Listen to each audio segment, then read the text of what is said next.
Our last speaker for the evening is Dr. Brittany Barreto, the co-founder, executive director, and podcast host of FemTech Focus.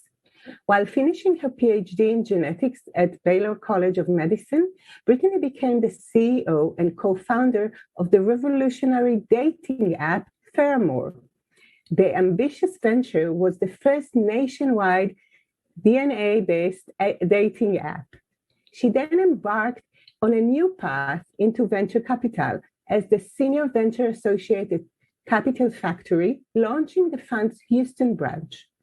Under her leadership, the Houston Accelerator portfolio grew by an impressive 205%, and she led due diligence on several successful investments. Brittany now has her sights on advancing women's health and wellness community through her latest world-changing venture, FemTech Focus. She is the host of a podcast which has over 100 episodes, 30,000 downloads, and subscribers in 100 countries. FemTech Focus has assisted hundreds of FemTech founders to build, launch, and succeed through their events, resources, and market research reports. Additionally, Brittany is founding partner and emerging fund manager at Coyote Ventures, an early-stage FemTech investment firm. Over to you, Brittany, for your insights into the not niche FemTech investment space. Spoiler alert, yep, not niche. I'm very excited to give this talk. Thank you. Let me go ahead and share my screen. All right. Co-presenters, can you give me a little nod? It looks good. Can we see it? Yeah, there it is. Awesome. Cool. Thank you, everyone. I'm really excited to talk to you today about opportunities for women's health investments. My name is Dr. Brittany Barreto, and as Michal kindly said, I am the co-founder of FemTech Focus. It's a 501c3 nonprofit supporting femtech innovation, and also the co-founding general partner of Coyote Ventures. We're investing in femtech. And I'm excited to give you a quick 10-minute talk today about investing in women's health. So obviously, I know a lot of scientists are listening in, and researching with sex and gender in mind is very important. But now let's look at the capitalist side of things and investing in women's health. So a little bit of information about FemTech Focus, because if you are attending this event, you likely are interested in women's health. So definitely check out FemTech Focus. Again, 501c3 to empower, equip, and unite the healthcare professionals for women's health.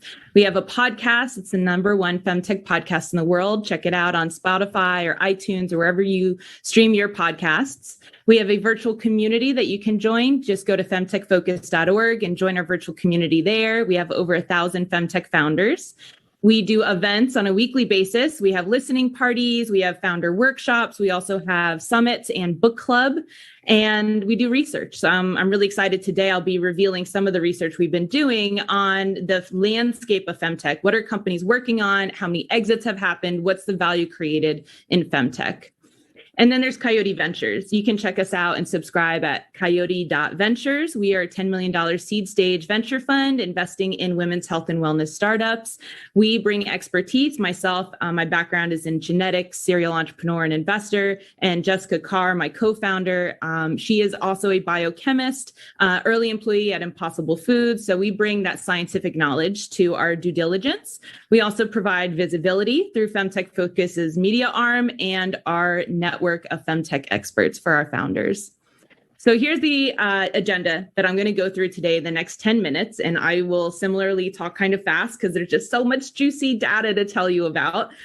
Feel free to take a screenshot. All I ask is if you post it, tag FemTech Focus, tag Coyote Ventures, and tag me. That would be really awesome. Otherwise, let's spread the word because there's a spoiler alert.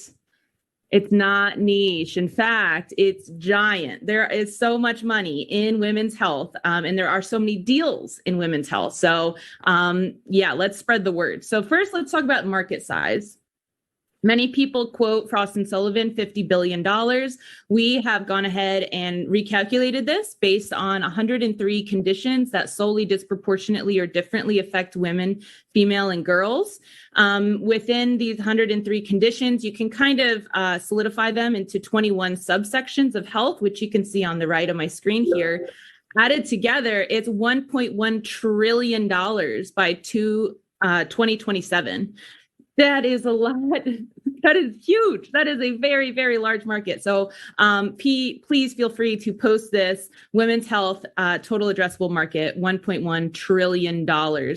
Now, I do want to look at a few of these subsections that I'm really excited about. If you can see, the biggest subsection is actually chronic conditions. And we were learning about that today with autoimmune disease, fibromyalgia, even migraines, right? These are conditions that are lifelong, and you can see how there's a lot of spending happening in there. So that's a huge market opportunity. Another market I'm really excited about is uterine health. So when I think about uterine health, I think about endometriosis and heavy menstrual bleeding and the solutions that we still need. We do not have a diagnostic for endometriosis, let alone treatments. So I'm really excited about that one. Cardiovascular. Again, y'all just set me up so well with all the previous talks, because cardiovascular is a huge market. A lot of money in that market, and yet we are not looking at it through the lens of the female anatomy and the female metabolism in our body and our biology. And so I'm really excited to see some cardio startups specifically focusing on women's hearts. Those are going to be some really big exits. Another one I'm excited about is mental health, especially through the pandemic. Women have bared a huge burden of the stress of taking care of the family, losing work. So I think that mental health is going to be a huge need. And I know we do have a lot of great telehealth for mental health apps out there, but they're very gender agnostic. They're for everybody. And there's specific stresses that women are experiencing. So I'm excited to see some probably digital health apps coming out of that. And then last but not least, urinary health. Urologists didn't know people were peeing their pants till they saw Depends commercials. It literally, incontinence was not taught in medical school for many, many, many decades. So urinary health, having to do with incontinence, pelvic floor health, UTIs, really excited about that area as well. So market size, huge, 1.1 trillion. How many companies are in FemTech? Well, our database shows 618 currently. This is as of probably last week, last time I checked our database. If you'd like a PDF version of this, go to femtechfocus.org and go to our resource tab. You can download the PDF version. If you'd like an editable version of this list, please email us at hey@femtechfocus.org and we can talk about that. So these are active FemTech companies. So they're working something specifically for women's health and wellness, and they're global. So 618 companies. What are they working on? Well, I'm glad you asked. So here's a graph about what are these companies addressing. And so what we can see is that the saturated, quote unquote, and I will break down why is that not really saturated, include menstruation, maternal health, fertility, and sexual wellness. These four categories make up 52% of all FemTech companies. So you can think organic tampons, organic cotton tampons. You can think digital health apps for moms. You can think IVF solutions. Sexual wellness is toys, all pleasure, all the way to hygiene. But the reason why I put saturated in quotes is because if there is any saturation in these areas, it's usually for the affluent Caucasian woman in the United States. These are not problem solved for non-affluent individuals and non-white individuals. So maternal mortality rate in the United States is the highest of any developed country. In fact, it's increasing. As a millennial woman, I am twice as likely to die from childbirth as my own mother, which is insane. And so obviously it is not saturated if more and more women are dying. Black women are 3 times more likely to die of childbirth than white women. And then also of menstruation, period poverty. This is something that is happening not just in, countries that are economically struggling. This is happening in your backyard. In the United States, 1 in 5 girls will lose a day of school every year because they didn't have access to menstrual products. That is period poverty in our backyards. These are problems that are not solved and still need innovating.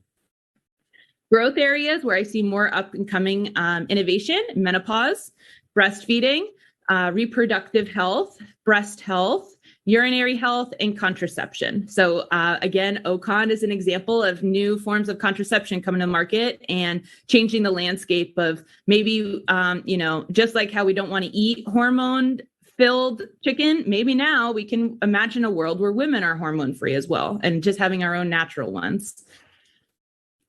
Here's the areas that, as an innovator, I'm excited about. These are really, really needing innovation. So pelvic floor therapy, totally outdated. And I'm really excited about some companies coming up that are working on pelvic floor health, vaginal health, uterine health, mental health. We talked about that, chronic conditions, hormonal health, abortion. We only have 5 companies that we know of innovating in the abortion space, yet 1 in 4 women in the world will have an abortion.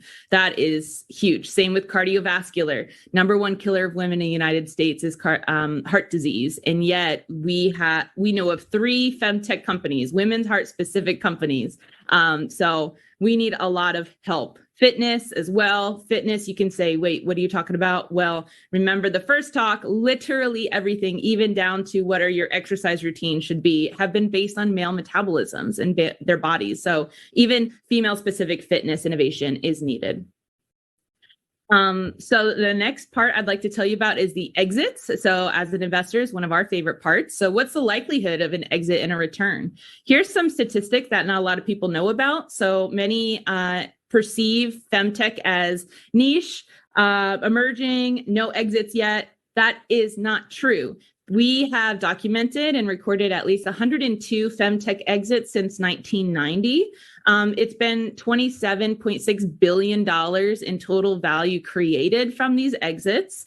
The average FemTech exit is $301 million, which is significant because the average tech company exits at $240 million. So if you want an extra $60 million on average, you should definitely invest in FemTech. A little bit of a breakdown here. Of the 102 exits, there's been 14 IPOs, 88 mergers and acquisitions. Hologic is the number 1 acquirer of FemTech companies. They've acquired 20 of the 102 companies. On average, 8 years to exit, which is pretty great, actually, considering most funds are a 10-year fund. 5.1x median return on investment, and we've had 4 unicorns. That means over $1 billion in their exit. And fun fact, FemTech exits are on the rise. And so this really speaks to why now is a great time to be investing in FemTech, because 1990 was actually Hologic's IPO originally. Then we went 6 years with no FemTech exits. And then we saw occasionally 1 here, 2 there. By 2007, we really started to see this peak, and it's been a consistent growth. Don't be alarmed by the dip in 2021. It's just because the year is getting started. I anticipate this number going higher than 2020. So who else is investing in FemTech? These are FemTech investors. Now, there's many people that invest in FemTech, right? But these are funds that are specifically focused on investing in women's health and wellness innovation. So we have Steel Sky Ventures, Avestria, The Case for Her, Portfolio. Portfolio is actually the original FemTech fund. They're on their 2nd fund now. Fem Health Ventures, you may have seen recent articles by them, very excited for their success and starting their fund. There's Rhea Ventures. Rhea Ventures focuses more on fertility. Astria Ventures, Artemis Women's Health. Artemis is actually in Europe, and they are doing later stage therapeutics investing, and then Coyote Ventures. We have 9 core FemTech funds in the world. Many of these have just started in the last year. What that tells me is that there are emerging fund managers seeing this trend, and we are in the process of, fundraising in order to deliver capital into this industry. And I do also want to give a plug for some of the hot deals right now, because sometimes I feel like we're so abstract in talking about FemTech. And so why not give you some examples and why not get some light to some awesome deals? So here's some of the deals that we're looking at. And as a FemTech fund, we are inundated with deals. We currently have, I think, 50 under due diligence, which is insane for a venture fund. It's so crazy, but there are so many amazing companies. So there's companies like Poly working on PCOS, Brilliantly, which is working on core body temperature after a double mastectomy, because the saline in the reconstructed breasts pulls your core temperature out. And these women who've survived breast cancer are freezing cold all the time. The Agenda Period is literally an agenda book with your schedule based on your menstrual cycle, based on your creativity and productivity. Hera Biotech, diagnostic for endometriosis. Materna Medical, pelvic floor health company. There are just so many amazing ones. This is literally just very, very top of the list. Top 4 reasons to invest in women's health as we wrap up here. It's a $1 trillion market. It's prime for disruption. Less than 1% of VC funding goes to FemTech in the previous years, but women are increasing their health expectations, and there's a movement for health equality. Women are saying this is not acceptable. I do not feel well, or there needs to be a better way, and women are stepping up to the plate. And because more women are in STEM, we're making the solutions ourselves. So that actually speaks to number 3, 80% of FemTech founders are women. FemTech is not only for women. Obviously, we had a male speaking here about running his company, but female founders have proven to be better investment targets because of their 2x revenue, their 35% higher ROI. And lastly, the average exit value is $50 million more than the average tech exit value. So if you are so excited about this data and you're like me and you're like, I need more of this data, stay tuned. We are publishing a report on all of these graphs. So just subscribe to femtechfocus.org, or you can also subscribe at coyote.ventures. If you're interested in the raw data, please contact me at hey@femtechfocus.org or Brittany@femtechfocus.org. And if you're a FemTech founder who's looking to fundraise, you can send your pitch deck over to deals@coyote.ventures. Thank you.